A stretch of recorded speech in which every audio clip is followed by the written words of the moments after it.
नमस्कार दोस्तों, last week market ने पॉजिटिव कैंडल क्रिएट की है on the weekly time frame, लेकिन आपका मार्केट यहां से अपर साइड जाना कंटिन्यू कर सकती है या फिर हमें मार्केट में गिरावट बनते हुए नजर आएगी। उसके बारे में हम इस वीडियो में डिस्कशन करने वाले हैं। साथ ही साथ कौन सी हमें अपडेट सुनने को मिल जा रही है, उसका क्या रिएक्शन हमें देखने को मिल सकता है, उसके बारे में भी डिस्कशन करेंगे। सबसे पहले हम बढ़ते हैं कि हमें मार्केट में क्या चीजें देखने को मिल जा रही हैं, चार्ट पर क्या पैटर्न बनते हुए नजर आ रहे हैं। देखिए, अगर हम वीकली टाइम फ्रेम की बात करें तो वीकली टाइम फ्रेम में मार्केट ने 25,900 के ऊपर क्लोजिंग दी है। हालांकि मार्केट ने अभी तक के लिए 26,000 के ऊपर क्लोजिंग नहीं दी है, लेकिन हमें यहाँ पर क्या पैटर्न बनते हुए नजर आ रहा है, कप एंड हैंडल पैटर्न।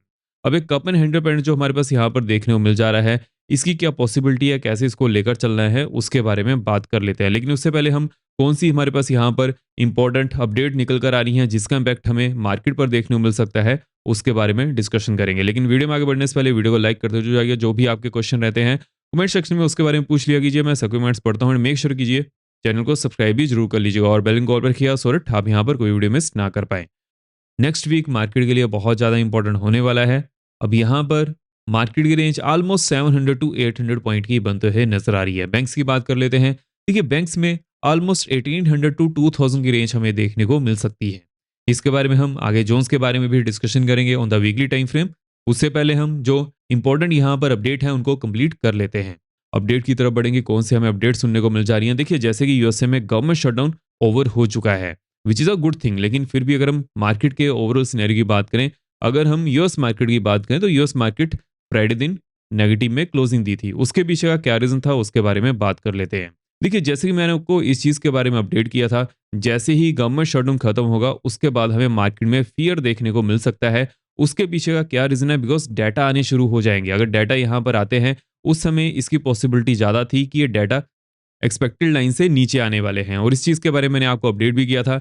जब गवर्नमेंट शटडाउन लास्ट मंथ शुरू हुआ था, उस समय क्या सिनेरियो बनकर आ रहा था, गवर्नमेंट शटडाउन अगर जब तक फेड रेट कट नहीं करता है उस समय तक खींच जाता है तो वो ट्रम्प के फेर में जाएगा। बिकॉज गवर्नमेंट शटडाउन में कोई भी डाटा नहीं आते हैं, उसका सबसे बड़ा फायदा ट्रम्प को ही मिलने वाला था। अगर मान लीजिए कि यहाँ पर गवर्नमेंट शटडाउन नहीं होता, उस समय क्या सिनेरियो बनता कि फेड जल्दी रेट कट नहीं कर पाता। देखिए, गवर्नमेंट शटडाउन की वजह से क्या हुआ, मार्केट में लिक्विडिटी कम गई। बिकॉज जितने भी एम्प्लॉइज हैं, गवर्नमेंट एम्प्लॉइज हैं, उनकी सैलरी नहीं दी गई। उसकी वजह से ये सिनेरियो हमें बनते हुए नजर आया कि फेड को रेट कट करना पड़ा।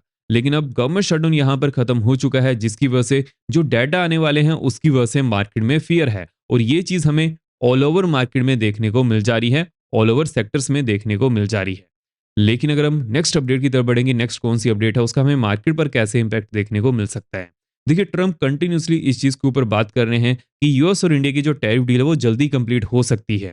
उसके पीछे का क्या रीजन है, बिकॉज यूएस और चाइना के अभी के लिए रिलेशन है वो अच्छे नहीं चल पा रहे हैं, जिसकी वजह से अभी के लिए जो ट्रम्प है वो इंडिया के ऊपर ज्यादा फोकस कर रहे हैं। बिकॉज अगर हम यहाँ पर चाइना की बात करेंगे, चाइना में हमें क्या चीजें देखने को मिल जा रही हैं और वहां पर क्या क्या सिनेरियो बनते हुए नजर आ रहा है। देखिए, चाइना की अगर हम इकोनॉमी की बात करें, चाइना की जो इकोनॉमी है वो अभी के लिए क्राइसिस से जूझ रही है। उसके पीछे का क्या रीजन है, बिकॉज चाइना मोस्टली एक्सपोर्ट के ऊपर डिपेंडेंट था। लेकिन जैसे ही ट्रम्प ने टैरिफ का राग लपा, उसके बाद चाइना को ही इसका सबसे बड़ा खामियाजा भुगतना पड़ा। बिकॉज यूएस से चाइना से बहुत सारी चीज़ों को इंपोर्ट करता था, वहां पर अगर टैरिफाई किया जाएगा उस समय वही चीज़ें महंगी बिकेंगी, जिसकी वजह से क्या होगा, लोगों को उस चीज़ को परचेज करने की पावर भी घटने वाली है। चाइना की कंपनीज के पास बहुत ज़्यादा इन्वेंट्री बन चुकी है, लेकिन वो बिक नहीं पा रही है। तो इसलिए अभी के लिए चाइना हाउस होल्ड कंजप्शन के ऊपर ज़्यादा फोकस कर रहा है, विच मीन्स की विद इन जो चाइनीज सिटीजन्स हैं उनको बेचने की ज़्यादा कोशिश की जाएगी। लेकिन वो पहले नहीं करते थे, पहले भी करते थे। तो इसकी वजह से क्या सिनेरियो बनते हुए नजर आ रहा है कि जो चाइना की इकोनॉमी है अभी के लिए क्राइसिस से जूझ रही है। अगर हम नेक्स्ट अपडेट की तरफ बढ़ेंगे, नेक्स्ट अपडेट हमें कैसे मार्केट को इंपैक्ट कर सकती है। देखिए, अभी के लिए ट्रम्प वेनेजुएला को बहुत कुछ कहते हुए नजर आ रहे हैं कि हम आपके ऊपर एक्शन ले सकते हैं। उसकी वजह से क्या सिनेरियो हमें देखने को मिल जा रहा है, नॉर्थ अमेरिका और साउथ अमेरिका में अभी के लिए चीजें थोड़े टेंशियस हैं, जिसकी वजह से हमें यूएस मार्केट में उसका इंपैक्ट देखने को मिल जा रहा है। देखिए, जो वेनेजुएला कंट्री है, हालांकि अगर हम ऑल ओवर वर्ल्ड में बात करें तो उसका इतना बड़ा सिग्निफिकेंस नहीं है जितना यूएसए का है या फिर जो अदर बड़ी कंट्रीज हैं। लेकिन वेनेजुएला में ऑयल बहुत ज़्यादा है और जहां पर भी ऑयल रहता है वहां पर यूएसए का नाम तो आना रहता ही है। और वैसे ही हमें यहाँ पर चीज़ें भी बनते हुए नजर आ रही हैं।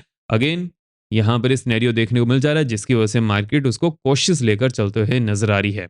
अगर हम यहाँ पर बिहार इलेक्शन की बात करें कि बिहार इलेक्शन में क्या हुआ है, आप सभी के सामने है। बिहार इलेक्शन में जो प्रीवियस गवर्नमेंट थी वही कंटिन्यू होने वाली है। देखिए, अभी के लिए यहाँ पर क्या सिनेरियो बनकर आ रहा है, जब भी इलेक्शन होते हैं मैं वहाँ पर ज़्यादा फोकस करता नहीं हूँ, बिकॉज़ जब तक लोगों के क्या मुद्दे हैं, उन पर लोग वोट नहीं देते हैं, उस समय तक के लिए क्या ही फ़ायदा है। जैसे कि अगर हम यहाँ पर प्रशांत किशोर की बात करें, उन्होंने मुद्दे बहुत अच्छे उठाए थे, लेकिन उनको एक भी सीट नहीं मिली है। व्हिच मीन्स कि अभी के लिए बहुत ज़्यादा डिफरेंस है। मोस्टली लोग कम्युनिटी के हिसाब से वोट देते हैं, जो उनकी कम्युनिटी का होता है उसकी वो वोट देना ज़्यादा प्रेफ़र करते हैं। अब ये चीज़ें जब तक चेंज नहीं होंगी, जब तक लोग ये नहीं सोचेंगे, आप ये नहीं सोचेंगे कि कौन-सा ऐसा लीडर है जो आपकी बुनियादी सहूलतों के ऊपर ज़्यादा फ़ोकस कर रहा है, वो जब तक नहीं जीतते हैं कोई कंट्री का प्रोग्रेस इतनी बढ़कर नहीं होती है। तो ये चीज़ें हमारे पास यहाँ पर बनकर आ रही हैं। लेकिन देखिए, जैसे कि जो प्रीवियस गवर्नमेंट थी वही आगे कंटिन्यू कर रही है, सेंटर में भी उनकी गवर्नमेंट है। तो इसकी वजह से क्या होता है ना कि मार्केट में उसका पॉजिटिव सिनेरियो हमें ज़्यादा देखने को मिलता है एज़ कम्पेयर टू नेगेटिविटी, और वैसे ही हमें मार्केट में देखने को भी मिल चुका है। लेकिन अगर हम नेक्स्ट अपडेट की तरफ बढ़ें, देखिए जैसे कि चाइना और यूएसए के अभी के लिए जो रिलेशन है वो इतने अच्छे नहीं चल रहे हैं।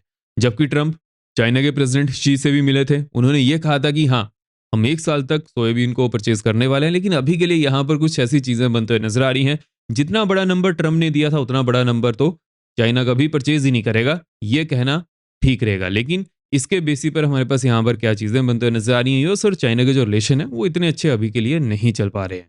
जिसका अगर हम यहाँ पर बात करें तो फ़ायदा डोमेस्टिक मार्केट को मिल सकता है, बिकॉज़ यूएस और इंडिया के रिलेशन यहाँ पर अच्छे हो सकते हैं। बट अगर हम एफआईज़ के डाटा की बात करें तो एफआईज़ ने कंटिन्यूअसली यहाँ पर सेलिंग कर रहे हैं। एफआईज़ बिल्कुल भी यहाँ पर ग्रीन में डाटा शो नहीं कर रहे हैं। और एक ग्रीन में डाटा शो कब होते हुए नज़र आएगा, जब इंडिया और यूएसए की टैरिफ डील यहाँ पर कंप्लीट हो पाएगी। लेकिन साथ ही साथ जो हमारे पास यहाँ पर सिनेरियो देखने को मिल जा रहा है, ग्लोबल मार्केट में अनसर्टेनिटी ज़्यादा है, बिकॉज़ अभी के लिए एफआईज़ चाइना भी जाना बंद कर चुके हैं, इंडिया से भी वो सेलिंग कर रहे हैं, तो वो जा कहाँ रहे हैं? अभी के लिए वो खुद के पास लिक्विडिटी रखना चाह रहे हैं, because global markets all time high के आसपास हैं। अगर ट्रंप यहाँ पर कुछ भी ऐसा डिसीजन लेते हैं जो मार्केट को पसंद नहीं आता है, उस समय मार्केट टॉप से थोड़ा नीचे गिर सकती है, जिसका वेट यहाँ पर एफआईज़ करते हुए नज़र आ रहे हैं। आई होप आपको ये चीज़ क्लियर हो चुकी है, कैसे चीज़ों को लेकर चलना है।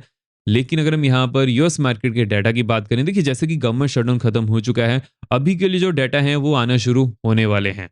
मैं यहाँ पर किस चीज़ के ऊपर ज़्यादा फोकस करने वाला हूँ, यूएस एम्प्लॉयमेंट रेट के ऊपर। बिकॉज एम्प्लॉयमेंट रेट यहाँ पर कैसा आता है, इनिशियल जॉबलेस क्लेम डाटा कैसे आते हैं, उसके बेसिस पर मार्केट में हमें यहाँ पर चीज़ें पैन आउट होते हुए नजर आने वाली हैं।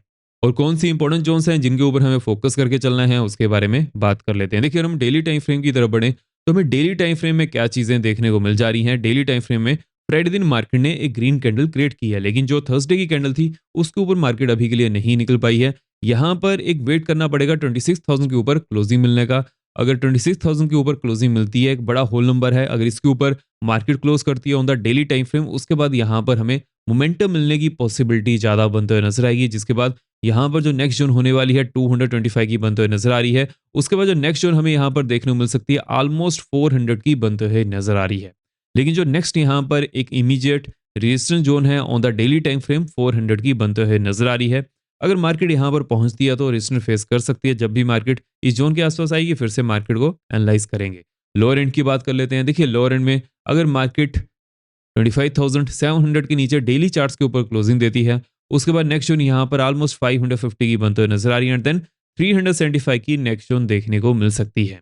बैंक्स की बात कर लेते हैं कि बैंक्स में क्या सिनेरियो बनते हुए नजर आ रहा है। देखिए बैंक्स तो ऑल टाइम हाई के पास है, तो वहां पर तो कोई भी बियर्स को मौका नहीं मिल पा रहा है। अभी के लिए भी बैंक्स ने जहां पर क्लोजिंग दी है, ये सबसे हाईएस्ट क्लोजिंग है on the daily time frame. अब यहां पर किस चीज के ऊपर फोकस करना है? अगर बैंक्स 58,800 के ऊपर डेली चार्ट्स के ऊपर क्लोजिंग देते हैं, नेक्स्ट जोन यहाँ पर 59,315 की बनने वाली है। उसके बाद जो नेक्स्ट जोन यहाँ पर हमें देखने को मिल सकती है 59,600 की बनते हुए नजर आ रही है। लोअर एंड की बात कर लेते हैं। देखिए लोअर एंड में अगर बैंक्स 58,000 के नीचे क्लोजिंग देते हैं, बिकॉज जब तक बैंक्स 58,000 के नीचे क्लोजिंग नहीं देते हैं उस समय तक के लिए यहाँ पर बुल्स ज़्यादा एक्टिव रहेंगे एज कम्पेयर टू बियर्स। लेकिन अगर 58,000 के नीचे हमें क्लोजिंग देखने को मिल जाती है डाउन साइड में, नेक्स्ट जोन यहाँ पर 57,650 की बनने वाली है। उसके बाद जो नेक्स्ट जोन हमें यहाँ पर देखने को मिल सकती है 57,200 की बनते हुए नजर आ रही है। हालांकि यहाँ पर एक अच्छी खासी सपोर्ट जोन प्रेजेंट है। जब भी मार्केट इस जोन के आसपास आएगी वहां पर सपोर्ट लेने की कोशिश कर सकती है। अगर हम सेंसेस की बात करेंगे, सेंसेस में क्या सिनेरियो बनते हुए नजर आ रहा है। देखिए सेंसेस के लिए एक बड़ा होल नंबर है 85,000। अगर 85,000 के ऊपर सेंसेस क्लोजिंग देता है, नेक्स्ट जोन यहाँ पर 85,575 की बनते हुए नजर आ रही है। उसके बाद जो नेक्स्ट जोन हमें यहाँ पर देखने को मिल सकती है ऑलमोस्ट यहाँ पर 85,815 की नेक्स्ट जोन देखने को मिल सकती है। हालांकि यहाँ पर एक अच्छी खासी रेजिस्टेंस जो प्रेजेंट है, जब भी सेंसेक्स यहाँ पर आएगा तो वहाँ पर रेजिस्टेंस फेस कर सकता है। लोअर एंड की बात कर लेते हैं कि लोअर एंड में कौन सी इंपॉर्टेंट जोन्स होने वाली हैं।